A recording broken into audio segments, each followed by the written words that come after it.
Ok, hace 15 días, y bueno, hemos venido hablando acerca de un tema titulado Como en los tiempos de Noé, desde hace ya bastante tiempo.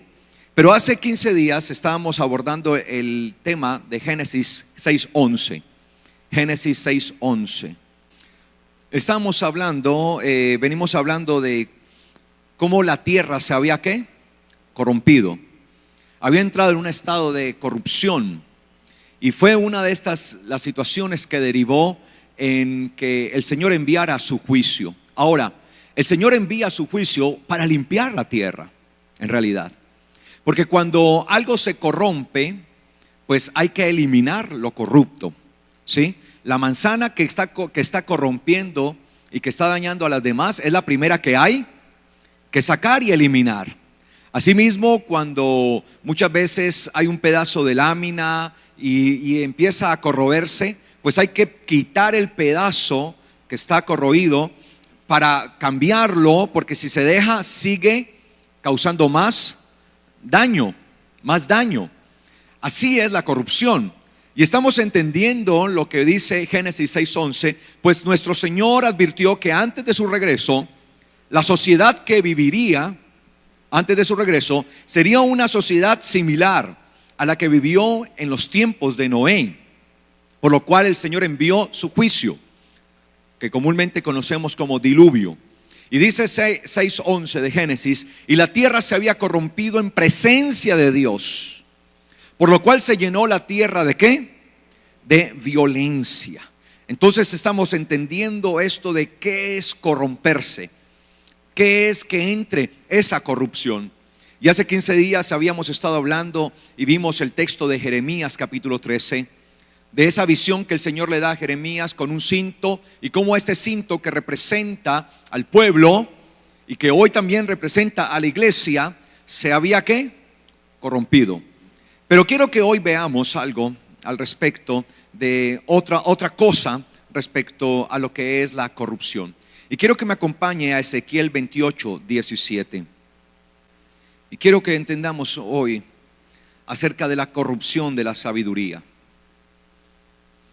Dice Ezequiel 28:17: a causa de tu hermosura se enalteció tu corazón, a causa de tu esplendor corrompiste.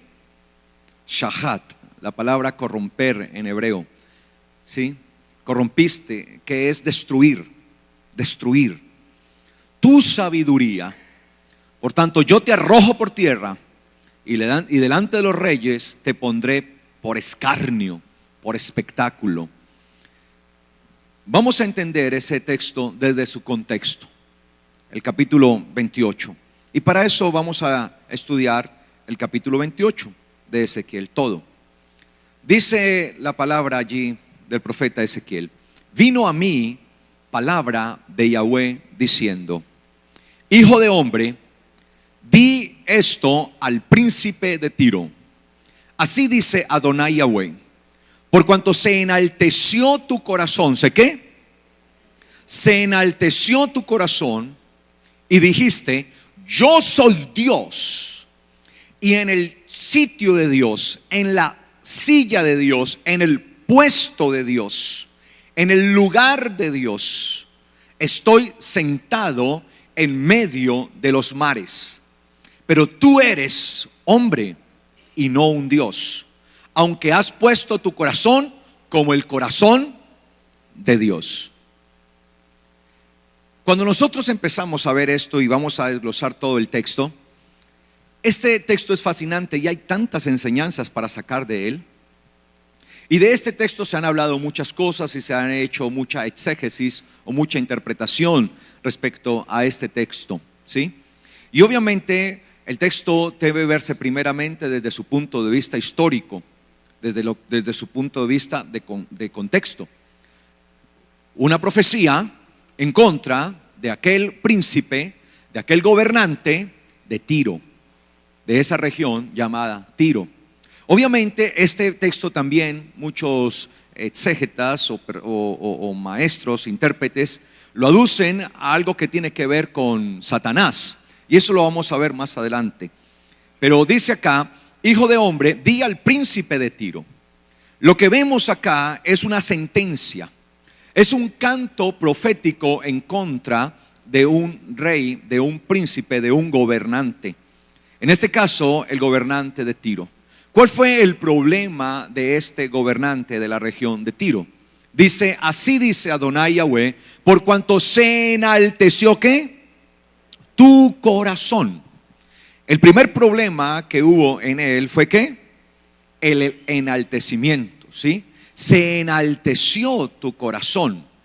Tu corazón se levantó. La palabra enaltecer en hebreo, que aparece allí, viene de la raíz gabaj, que significa remontarse o ir a lo más alto, ir a la cumbre, ir a la cúspide, estar en lo más alto.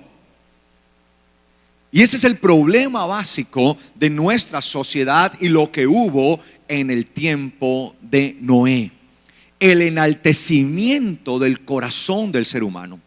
Y pareciera que el ser humano no aprende, porque vemos que después que el hombre es destruido, o más bien es castigado su orgullo, su enaltecimiento, eso parece que no lo aprendió muy bien, porque pasados algunas generaciones, luego vemos a una generación de la humanidad construyendo una torre, la torre de Babel, para que si el Señor quisiera volvernos a castigar con diluvio, no lo haga. Entonces construyamos una torre que llegue hasta el cielo, con puerta, con entrada al cielo, dice el texto, con entrada al cielo.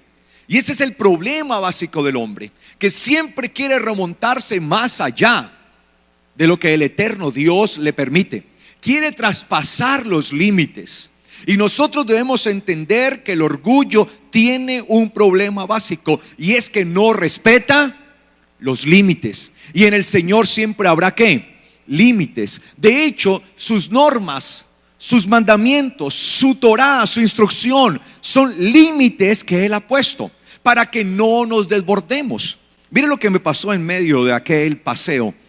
Hablemos de lo que vivimos, ¿sí? Como íbamos en el carro, tuvimos la oportunidad de estar allí en el parque Chicamocha. No sé si algunos lo conocen. Yo había pasado mucho tiempo por allí, por esa zona, pero todavía no había sido construido el parque cuando estuve predicando por toda esta región del Santander. Yo conozco gran parte de toda esa región y la anduve por muchos lugares.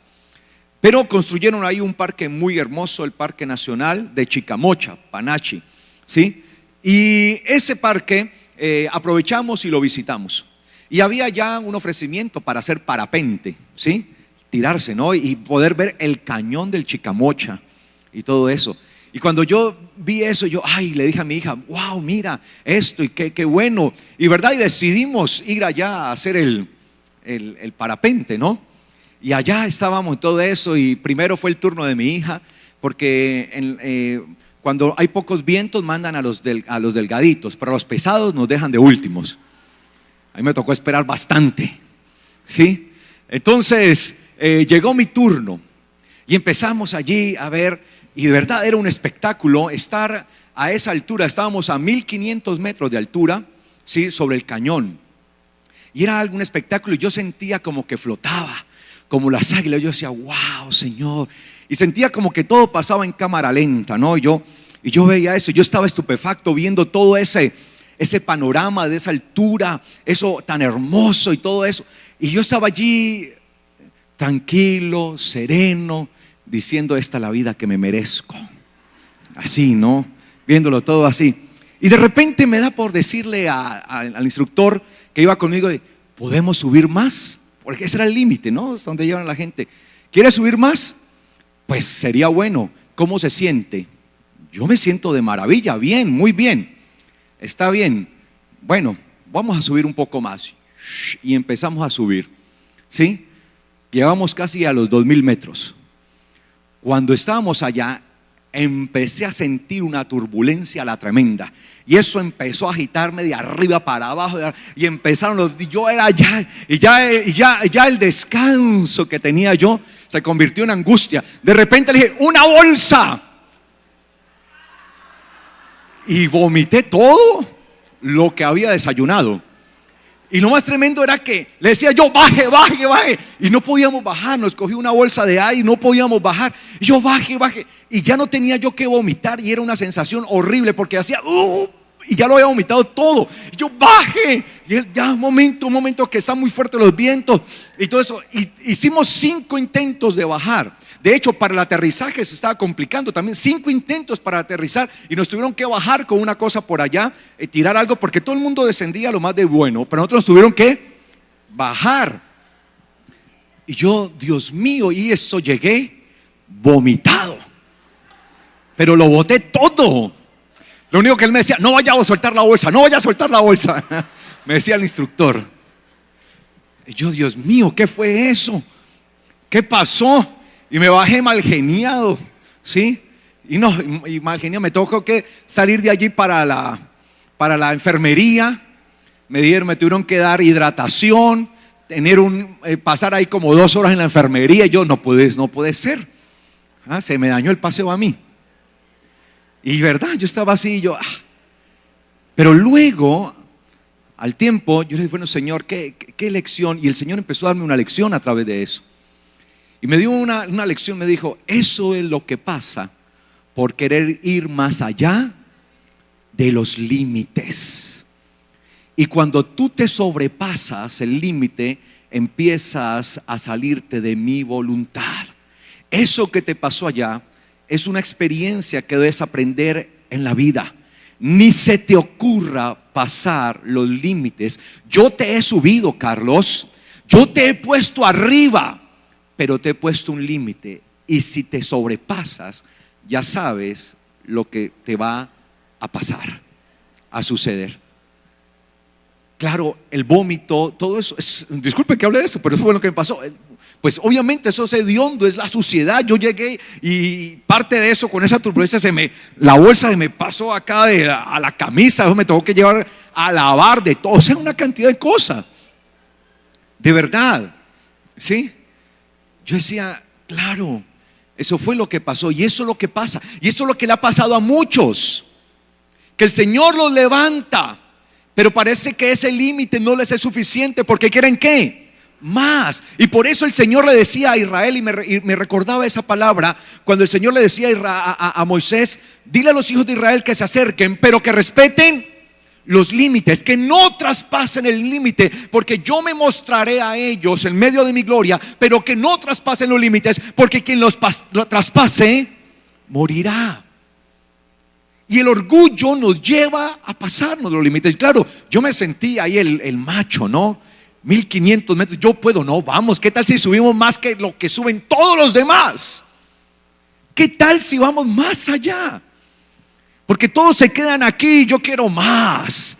Pero claro, los instructores saben hasta dónde deben llegar, sobre todo cuando uno lo hace por primera vez. Ellos ya están acostumbrados, él no tuvo ningún problema. Y por eso él me dijo, ¿cómo se siente? Y dije, estoy bien, ¿sí? E intenté ir hacia arriba y la experiencia fue desagradable. Y eso es lo que sucede, mis amados, con el orgullo. El orgullo nos lleva a pasar nuestros límites, nos lleva a no entender cuál es el límite. Y eso es lo que pasa en esta generación, y eso es lo que pasaba en la generación de Noé.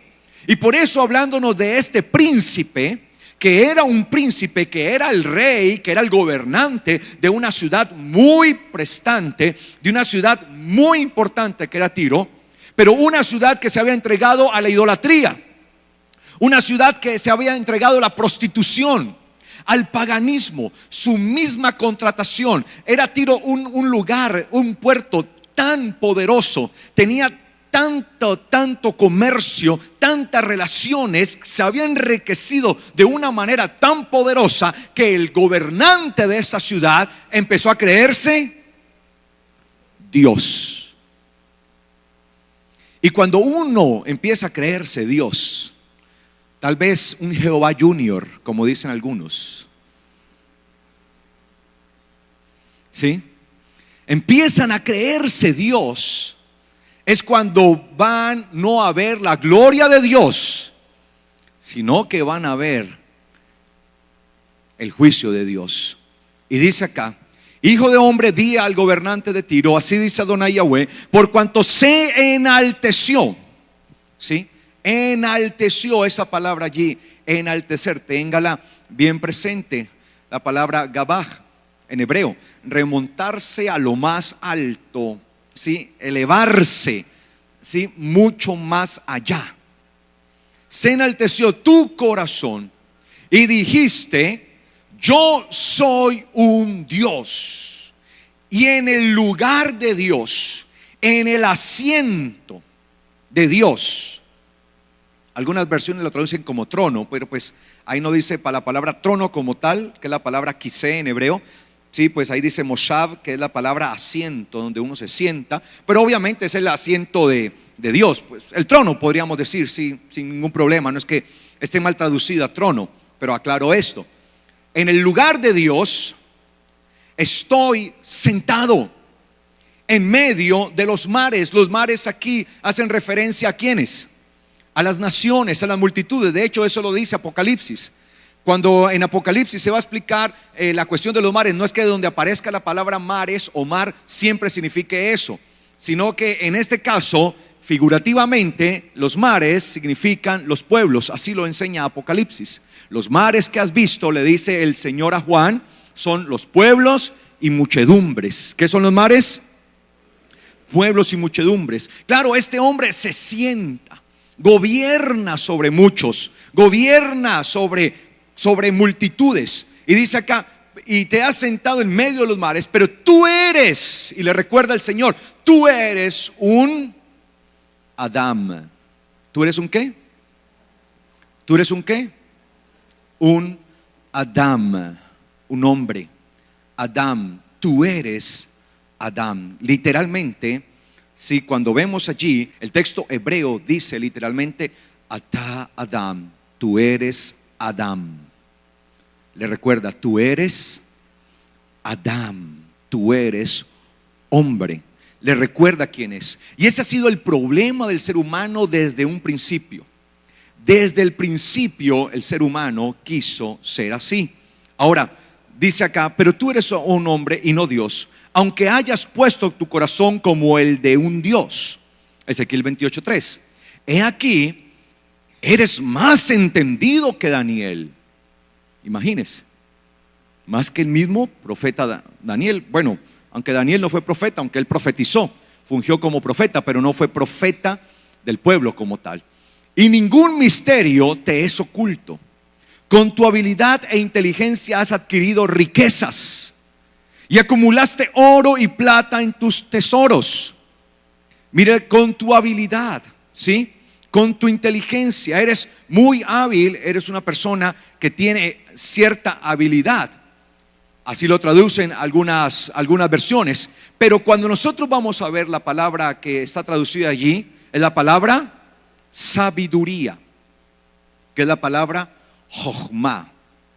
La palabra jochma, sabiduría. Con tu sabiduría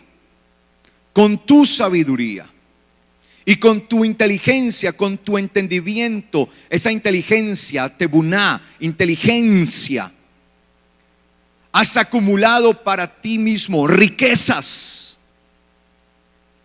Ese es el problema que hoy tenemos. Una sociedad en donde muchos usan su sabiduría, su capacidad intelectual, ¿para qué? Para meramente acumulación de riquezas. Y lo vemos en todo, a nivel de toda la sociedad y aún dentro de la iglesia, en donde el Señor a muchos los ha dotado con bendición, con sabiduría, con entendimiento, pero han usado esa sabiduría, ese entendimiento sencillamente para enriquecerse, sencillamente para acumular tras de sí tesoros, riquezas. Cada vez son menos los ricos en el mundo. porque cada vez se va haciendo más pequeña el rango de ricos que poseen gran parte de las riquezas.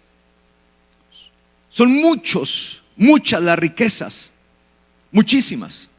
Mientras que el año pasado, hace un año, en el mundo, el 50% de las riquezas, escúcheme bien, se concentraba en un poco más de 230 personas. Este año ya las riquezas, el mismo porcentaje, se concentra solamente en algo más que 60 personas. Cada vez son menos los ricos, pero son más, pero tienen más dinero. No sé si me hago entender. Tienen más dinero, y eso significa que hay más pobreza y hay más acumulación, y se adquieren riquezas y riquezas, y cada vez son menos los que disfrutan de más. Y eso es falta de justicia, y eso es lo que se ve aún dentro de la iglesia. Cómo aún hay personas que pervierten el evangelio para enriquecerse y se hacen a sí mismos ricos y pasan a ser parte de los ricos dentro de la iglesia y dentro de la sociedad. Recuerdo una vez, y esto lo digo no para dañar el corazón a nadie, sino para advertir lo que está sucediendo. Porque si nosotros no entendemos lo que está sucediendo y simplemente pensamos que esto es una crítica y nada más, esto que yo les doy acá es entendimiento para que aprendamos a entender en qué tiempo estamos. Hace unos años atrás, varios años atrás, me encontraba yo en la ciudad de Bogotá, en medio de una reunión de pastores. Y ahí estábamos nosotros en una reunión, en un congreso solo de ministros y de pastores, ahí en la ciudad de Bogotá. De repente uno de los pastores que estaba dirigiendo el congreso se paró allí y dijo: pastores, tenemos que entrar en un clamor, porque resulta que se ha encontrado, la inteligencia de la policía había encontrado una lista de un grupo al margen de la ley que había sacado un listado de personajes en Colombia, los cuales eran secuestrables. Y según ese grupo insurgente, ahí en esa lista estaban los 100 hombres más ricos y poderosos de Colombia. Los 100 hombres más ricos y poderosos de Colombia. Y este pastor dijo: tenemos que orar, porque se ha descubierto un plan, dijo el pastor. Se ha descubierto un plan para secuestrar. Y dentro de esa lista se encuentran 4 pastores. Cuando él dijo esto, él no dijo que era la lista, en realidad, claro, él no dijo que era la lista de los 100 hombres más ricos y poderosos de Colombia, sino que se había encontrado una lista con los nombres de personas que iban a secuestrar, entre ellos los nombres de 4 pastores en Colombia. Y todos empezamos a gemir y a llorar. Yo me acuerdo que hasta yo lloré: Señor, por favor, misericordia, por favor, no pidas. Y lloramos y gemimos y todo eso, para a los días darme cuenta que era la lista de los 100 hombres más ricos de Colombia. O sea, no era que los iban a secuestrar por el evangelio, sino porque tienen tanto dinero que están dentro de la lista de los 100 más poderosos de Colombia. ¿Cómo es posible que dentro de esa lista, dentro de los 100 hombres más ricos de Colombia, haya 4 pastores? ¿Cómo es posible eso? Y precisamente a uno de esos que estaba allí lo secuestraron. Lo secuestraron. Y tuvieron que terminar pagando el rescate. Uno de esos aparecía allí. Significa que se han enriquecido. Si estaban en esa lista, y muchos de ellos tienen que andar con escolta y tienen que andar con todo eso, pero no por miedo, porque les van a hacer algo por causa del evangelio, sino porque tienen tanto dinero, se han enriquecido de una manera tan desproporcionada que tienen miedo que los secuestren. ¿Qué tienen que hacer en una lista de los hombres más ricos de Colombia? 4 pastores. ¿Cómo es posible esto? Me preguntaba yo. Y yo decía: no puedo creer que yo estuve llorando y gimiendo y pidiendo por esos sinvergüenzas. ¿Cómo es posible eso? Porque se han enriquecido y cada día quieren más. Han traspasado ¿qué? Los límites. Respecto a los ministros del Señor, la Biblia dice que el ministro del Señor debe vivir sobriamente, no en la opulencia. Y eso es lo que se está transmitiendo desde los púlpitos, que la gente cada día quiera más y más y más, y parece que mientras más tienen, más quieren. Y es una situación terrible que lleva a la decadencia del mundo, porque cada día el mundo está en esa lucha por querer más y más, y en esa lucha es que se generan las inequidades, es que se genera la injusticia, es que se generan las brechas de diferencia entre los muy pobres y los muy ricos, y eso ante el Señor es injusticia. Y nosotros tenemos que entender esto a la luz de lo que pasa en la realidad, porque la Biblia no fue escrita para los ángeles, fue escrita para los seres humanos. Y lamentablemente sucede así. Y a mí me da vergüenza cuando tengo que hablar de esto, pero alguien tiene que hacerlo. Entonces es una situación bien compleja esta que estamos viviendo. Y por eso dice, con tu conocimiento, con tu sabiduría y tu inteligencia, tu conocimiento, has adquirido riquezas y acumulaste oro y plata en tus tesoros. Se corrompe la sabiduría. El Señor nos dio sabiduría. La sabiduría Jochma tiene que ver con ese don que el Señor pone tan especial en cada ser humano para que sepa guiar su vida. Y lo más tremendo de Jochma, de la sabiduría que viene de Dios, Jochma, es que es la sabiduría puesta para que no traspases los límites precisamente. Jochma fue dado para que sepas hasta dónde debes llegar. No traspases los límites. Eso fue lo que le pasó al hombre y le pasó a la mujer. Cuando nosotros vemos la situación en cuanto a la sabiduría, por ejemplo, en el libro de Proverbios capítulo 1, versículo 7, habla que el principio o la base de la sabiduría está ¿en dónde? En el temor de Yahweh. Proverbios 1:7. El principio de la sabiduría está en el temor de Yahweh. Los insensatos desprecian la sabiduría y la enseñanza, porque lo que hace la sabiduría, enseñar, te guía, te enseña, te muestra. Eres adiestrado. Pero la gente no quiere la sabiduría como tal. Y dice que el principio de la sabiduría es el temor del Señor. Cuando yo tengo sabiduría, ¿sí?, tengo la base para aprender a temer ¿a quién? A Dios.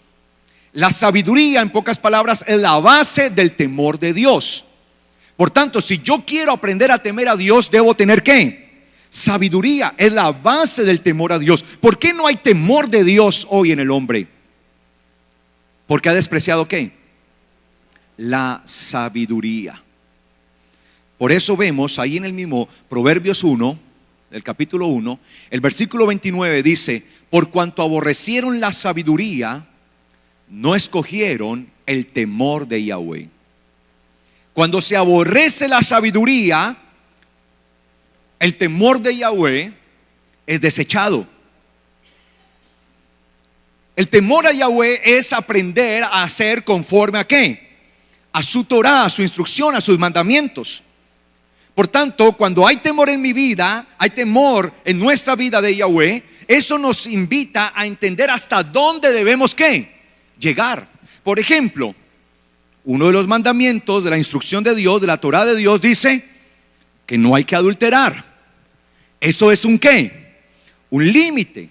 Yo tengo mi esposa, por tanto mi límite es ¿quién? Mi esposa. Si yo no uso la sabiduría como base del temor a Dios, sino que la desprecio, voy a empezar ¿a qué? A traspasar esos límites. Y en el momento que empiezo a traspasar esos límites es cuando empiezo a tener serios problemas, porque dejo el límite para aventurarme más allá. Entonces ya no respeto el límite que es mi esposa y empiezo a mirar otras mujeres. ¿Me hago entender? No asesinarás, dice la instrucción. Yo sé que no debo hacerlo, pero cuando dejo la sabiduría, dejo a un lado la sabiduría que es la que me permite guiarme en esta vida, La sabiduría es la que me permite caminar correctamente en esta vida. Cuando aborrezco la sabiduría, entonces dejo a un lado el temor de Dios y ya no me importa asesinar, y más si es por dinero. Entonces me dicen, te pagamos tanto y asesinas a fulano o a sutano. Y yo mismo le digo, hágale. Y sencillamente se convierte el asesinato y la muerte en un negocio para mí. ¿Me hago entender? ¿Se traspasan qué? Los límites. Empezamos a traspasar los límites. No desearás los bienes de tu prójimo. Pero sencillamente cuando empiezo a traspasar los límites ya no me interesa. Empiezo a poner mi mirada sobre los bienes de mi prójimo, y si los puedo obtener como sea, y si los puedo robar, y si puedo hacerme a ellos, ya no me importa, lo hago. Eso es lo que pasa en nuestra sociedad. La dejamos a un lado Jochma, dejamos a un lado la sabiduría, que es la que nos ayuda a guiarnos correctamente en la vida. Por tanto, al dejarla a un lado, ya no hay temor de Dios en nosotros, y empezamos ¿a qué? A traspasar los límites. Y por eso vivimos en una sociedad decadente, una sociedad con muchos problemas. Por cuanto aborrecieron la sabiduría, no escogieron el temor de Yahweh. Quien aborrece la sabiduría no puede escoger el temor de Yahweh, porque la sabiduría es la base del temor de Dios. Entonces esto fue lo que sucedió con el hombre y la mujer. Cuando nosotros vamos a Génesis capítulo 3, encontramos esto. Génesis capítulo 3, hagamos un paralelo con lo que estamos viendo. Génesis capítulo 3. Dice, pero la serpiente era más astuta que todas las bestias del campo que Yahweh Elohim, o Dios, había hecho. Y dijo a la mujer, ¿con que Dios les ha dicho que no coman de ningún árbol del huerto? ¿Eso era lo que Dios había dicho? No. ¿Qué había hecho el Señor? De todos los árboles del huerto podrán comer, excepto de aquel que está en medio del huerto. Mira cómo Satanás usa las verdades a medias. Por eso la sabiduría es el don que nos permite diferenciar entre una verdad y una pseudo verdad o verdad a medias. Por eso el mundo está lleno de tantos matices, porque es que diferenciar entre el blanco y el negro es muy fácil, ¿cierto? ¿Sí o no? Diferenciar entre lo blanco y lo negro es muy fácil. Pero cuando se nos empiezan a dar grises, matices, es muy difícil diferenciar entre un gris y el otro. Y es donde empezamos a tener problemas. Y eso es lo que hace el enemigo. Él es experto en inventar verdades a medias, que terminan siendo obviamente una mentira. Pero como están disfrazadas con un tinte de verdad, es donde empezamos a tener problemas. Entonces la sabiduría nos permite diferenciar entre una verdad y una verdad aparente. No sé si me hago entender. Entonces dice acá, no coman de ningún árbol del huerto. Y la mujer dijo a la serpiente, del fruto de los árboles del huerto podemos comer, pero el fruto del árbol que está en medio del huerto, ha dicho Dios, no coman de él ni le toquen para que no mueran. Ahora la mujer le añade. ¿Por qué? Porque el Señor había dicho, no comerán de él. Ella no había dicho, no lo toquen, sino no coman. Y empezamos a añadirle, y somos expertos en añadirle también ¿a qué? Al Señor, a lo que Él dice. Por eso la palabra dice, no añadirás ni disminuirás palabra alguna de esta ley. La ley no es ni para añadirle, ni para quitarle. Entonces dijo la serpiente. Entonces la serpiente entendió que ya, o sea, vio que ya se estaban entendiendo. Ya nos empezamos a entender. Entonces dijo la serpiente a la mujer, ciertamente no morirás. ¿Qué había dicho el Señor? Morirás. Ahora la serpiente dice, no morirás, sino que sabe Dios que el día que comas de él serán abiertos los ojos de ustedes y serán semejantes a Dios, conociendo el bien y el mal. Ojo, versículo 6 es la clave. Entonces vio la mujer que el árbol era bueno para comer y que era agradable ¿a quién? A los ojos. Ojo, ¿era qué? Agradable a los ojos. Era agradable a los ojos. Y que era el árbol que deseado para alcanzar conocimiento. ¿Sí? Para alcanzar conocimiento. Era un árbol del cual podían, era un árbol deseable. No sé cómo diga allí en su Biblia. No sé si su Biblia dice tal vez como yo. Sí, voy a leer la versión más popular. Y vio la mujer que el árbol era bueno para comer y que era agradable a los ojos y árbol codiciable para alcanzar sabiduría. Pero aclaro, ahí no habla de la sabiduría. Dice para alcanzar la sabiduría. Escuche bien cómo les estoy traduciendo. Así vio la mujer que el árbol era bueno para comer y que era agradable a los ojos y que era el árbol deseable para, ¿sí? Era algo que ella deseaba, la persona, ¿sí? Algo deseable en sí mismo, ¿sí? Árbol deseable, ¿sí? Para alcanzar entendimiento. Para alcanzar entendimiento. Y tomó de su fruto y comió también y dio a su marido, el cual comió así como ella. Ahora, allí cuando leemos el texto de Génesis, dice que era árbol que deseable. Y ahí aparece la palabra Tavá. Tavá, ojo con esto. Tavá en hebreo. ¿Era qué? Deseable. Tavá. El Señor nos ha dotado a nosotros de conocimiento y de sabiduría.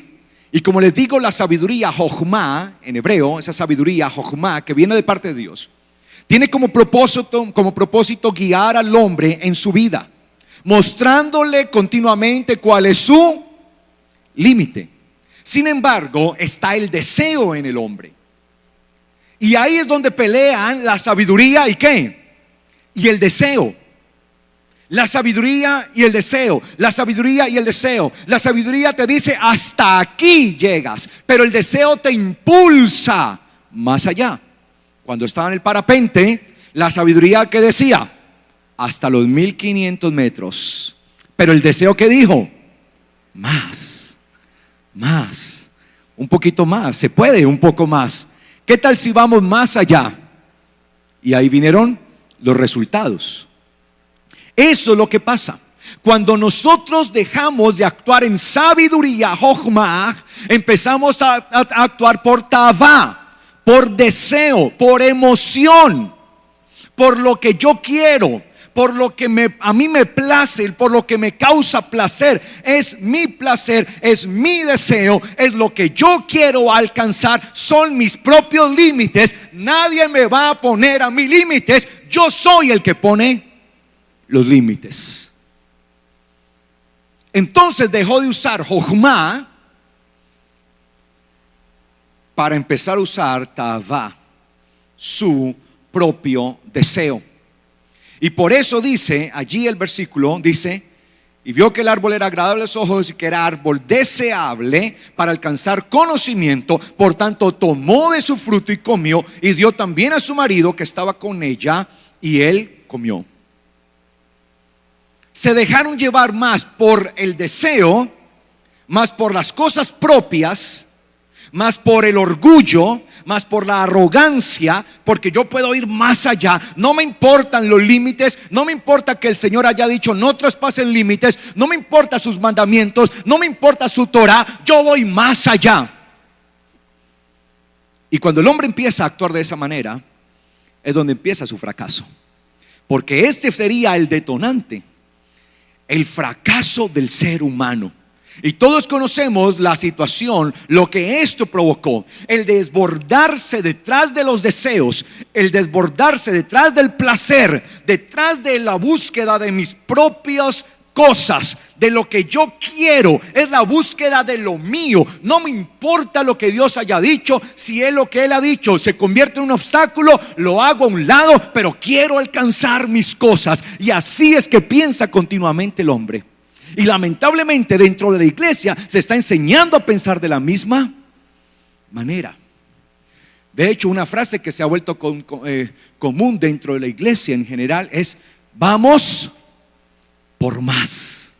Cada día vamos por más y queremos más y más y más. No estoy hablando de la presencia de Dios, porque de eso no tiene que haber un límite, sino que la presencia del Señor siempre estará continuamente en nosotros, como Él provee, como Él la da.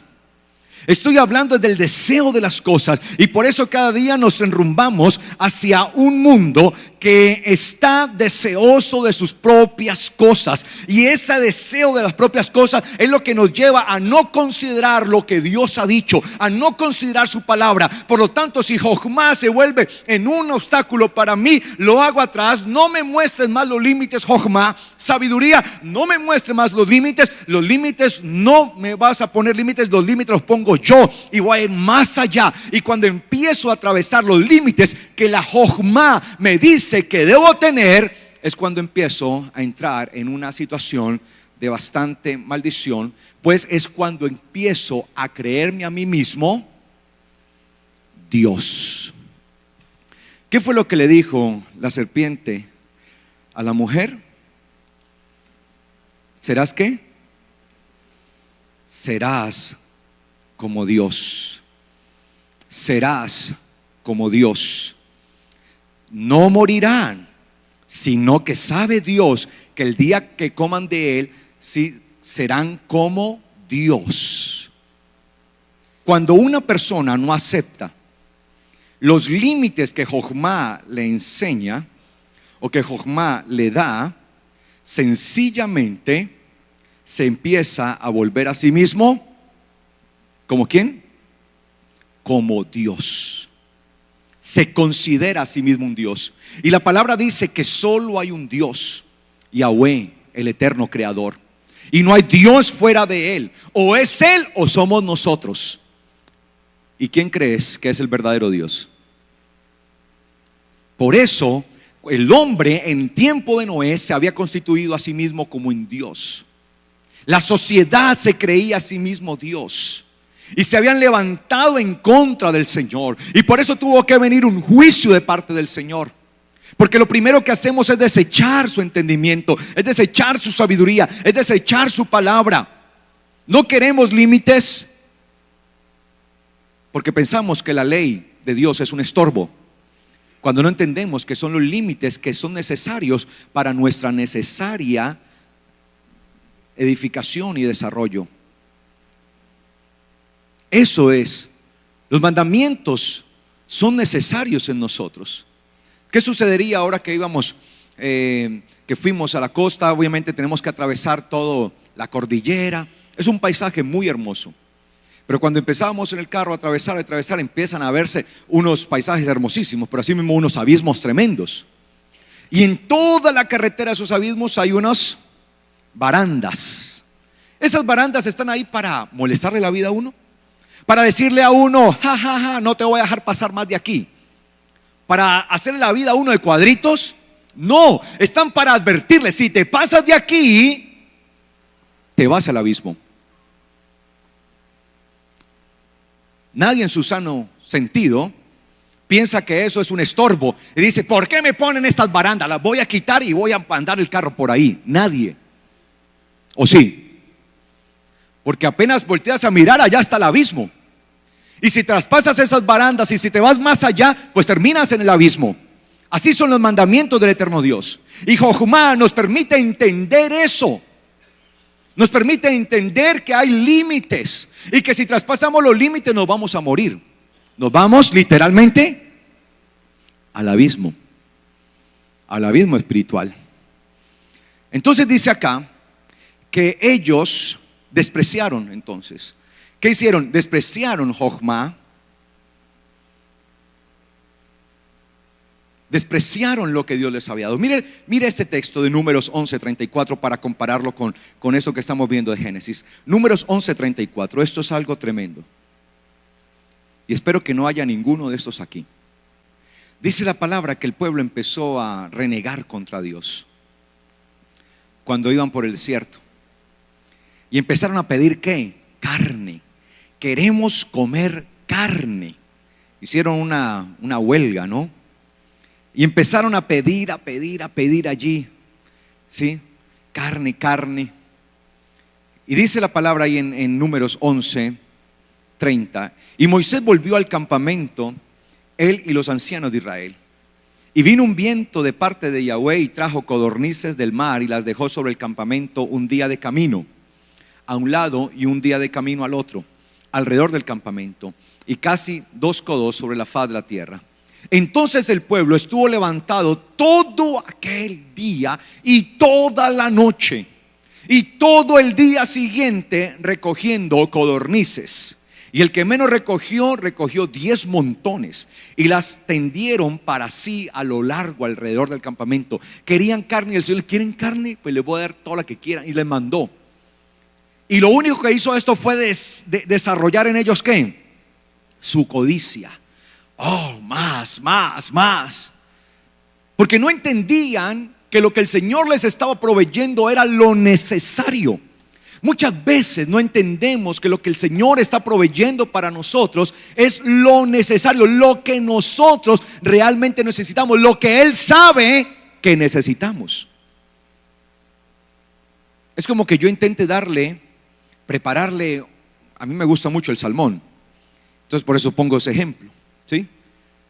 ¿De qué me sirve a mí preparar un salmón en salsa de maracuyá como lo prepara mi esposa, para dárselo a un niño recién nacido, de pocos días de nacido? ¿Qué sucede si yo tomo un trozo de salmón y se lo pongo en la boca? Lo mato, porque aún no está preparado. Hay que darle la lechita. Ay, pero apenas lechita. Sí, porque es lo que él necesita. No, pero démosle el salmón. Por más que se lo quiera dar, no está ¿qué? Preparado. Y muchas veces no entendemos lo que está sucediendo en nuestra vida. Y el Señor está haciendo una obra en nosotros y necesita hacer esa obra para que nosotros podamos ser transformados en Él. Porque se supone que Él está haciendo su voluntad en nosotros, y su voluntad es buena, así no nos parezca.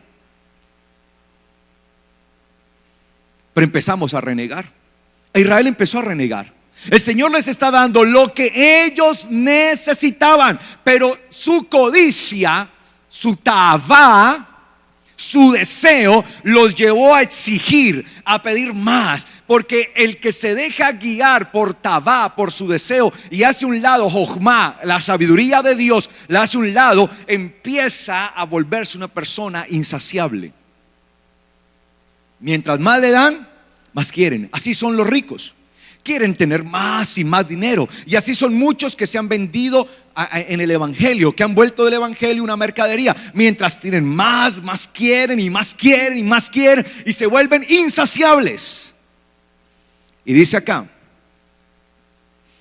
aún, mire lo que dice el versículo 33: estaba la carne entre sus dientes antes que fuese masticada, cuando la ira de Yahweh se encendió en el pueblo, e hirió Yahweh al pueblo con una plaga muy grande. Versículo 34, Números 11:34. Y llamó el nombre de aquel lugar, mire, ¿cómo se llamó el nombre de aquel lugar? Kibrot Hatavá. Porque allí sepultaron a un pueblo, ¿de qué? De codiciosos. ¿Cómo llamaron al pueblo? Sí, el pueblo dice, aquel lugar, ¿cómo lo llamaron? Kibrot Hatavá, Tavá. Ahí está la raíz, Tavá. Kibrot Hatavá, ¿sí? Como algo similar, ¿no? Allí a los glotones, ¿sí? A los codiciosos.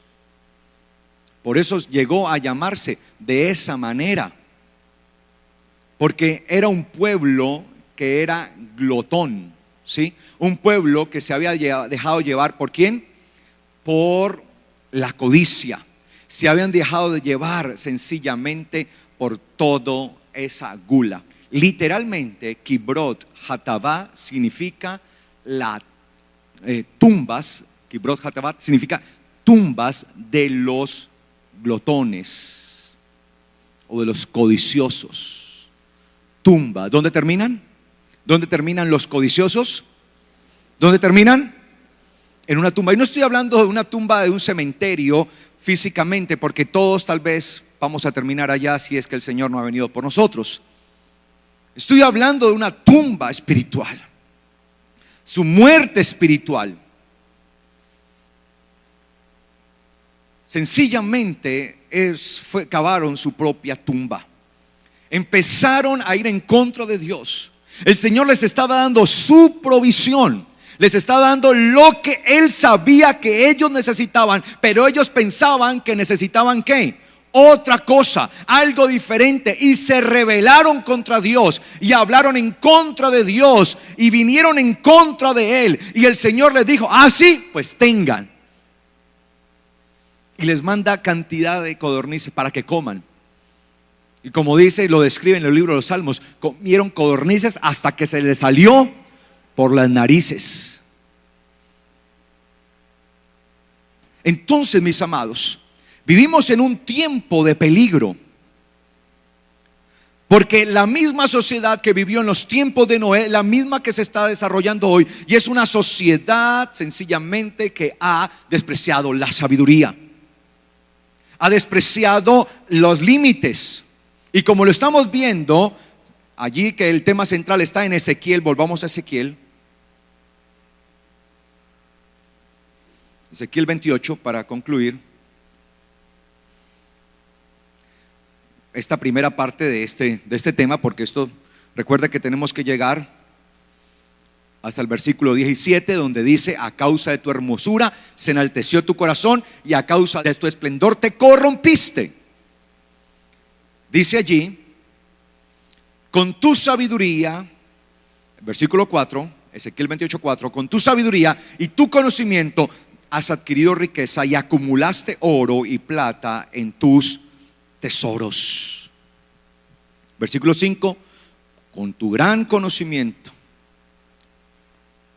ese conocimiento que el Señor le dio en sabiduría, porque la palabra que aparece allí es sabiduría, con tu gran sabiduría, ojo lo que dice: con tu gran sabiduría multiplicaste tus riquezas con tus contrataciones, y a causa de tus riquezas se enalteció tu corazón. ¿Sé qué? Enalteció tu corazón. Y eso es lo que estamos viviendo hoy, mis amados. Por eso nosotros tenemos que volvernos a la sabiduría de Dios, porque la sabiduría de Dios es la que nos enseña a tener ¿qué? Límites.